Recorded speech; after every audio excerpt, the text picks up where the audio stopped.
Buckle up.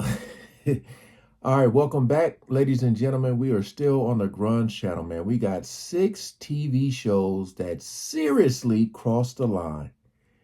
Ooh-wee. I'm gonna just take a wild guess and say South Park is gonna be in here. Just a wild guess. Cause boy, but everybody get it. Everybody get it with South Park.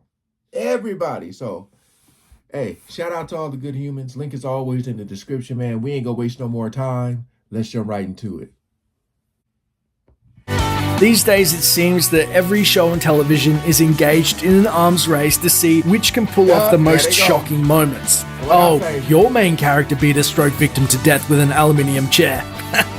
No problem. We'll just have one of our characters feed a baby to feral dogs. Needless to say, sometimes these shows went too far. Here's a look at some TV shows that seriously crossed the line. Game of Thrones. Many TV critics point to The Sopranos as the show that ushered in the new era of show television, but Tony Soprano's got nothing on George R.R. Martin.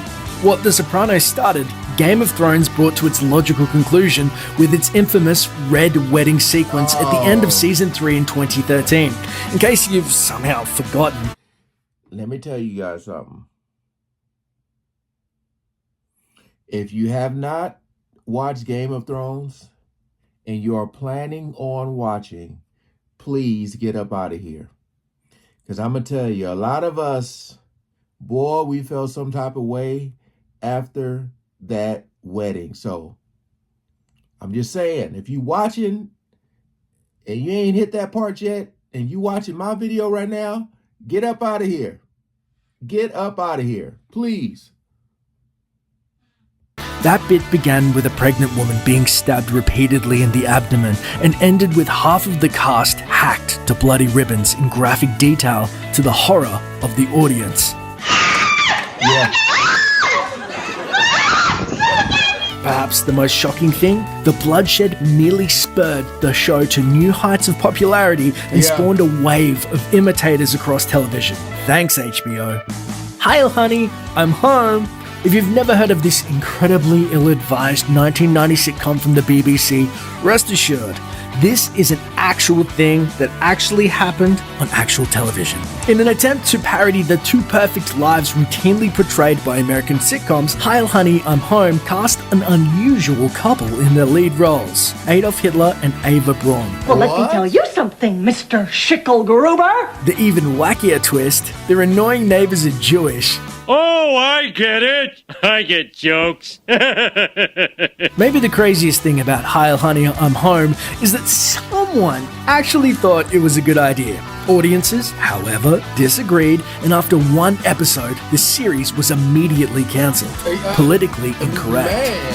Bill Maher has made a career out of saying what's on his mind regardless of whether it runs counter to popular sentiment. In fact, that's exactly when he seems to enjoy himself the most. I love Halloween. As far as holidays go that celebrate ghosts and mythical beings, it ranks right up there with Christmas. But even for a show called Politically Incorrect, Maher went too far in September of 2001 when he refuted a claim that the terrorists who attacked the World Trade Center were cowards. We have been the cowards, lobbing cruise missiles from 2,000 miles away.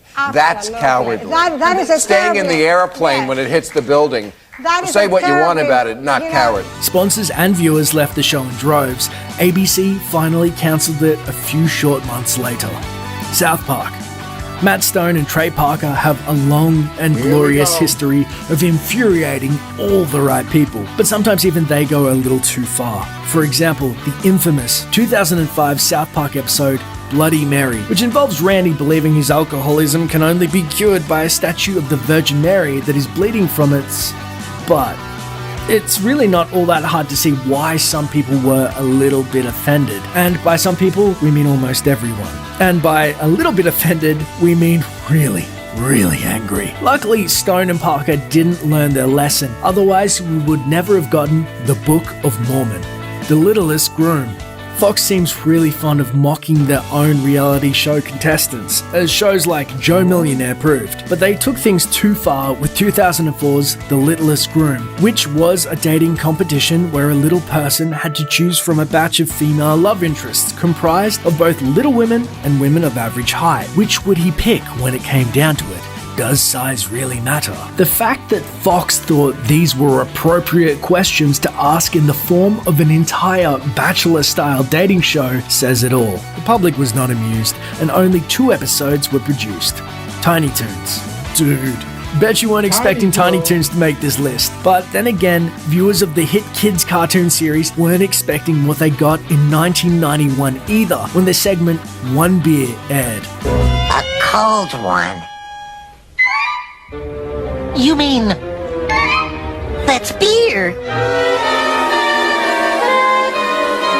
That's because One Beer featured 3 of the show's adorable Looney Tunes tykes finding a beer, getting hammered, and driving a car off a cliff to their deaths. Goodness. It was probably meant to be a parody of the then recent hit film Thelma and Louise, but having a bunch of kiddie cartoon characters get drunk is pretty much the definition of going too far. The episode was pulled from repeats after viewers flooded Warner Brothers with complaints. Who needs a bunch of hoity-toity goody-goodies?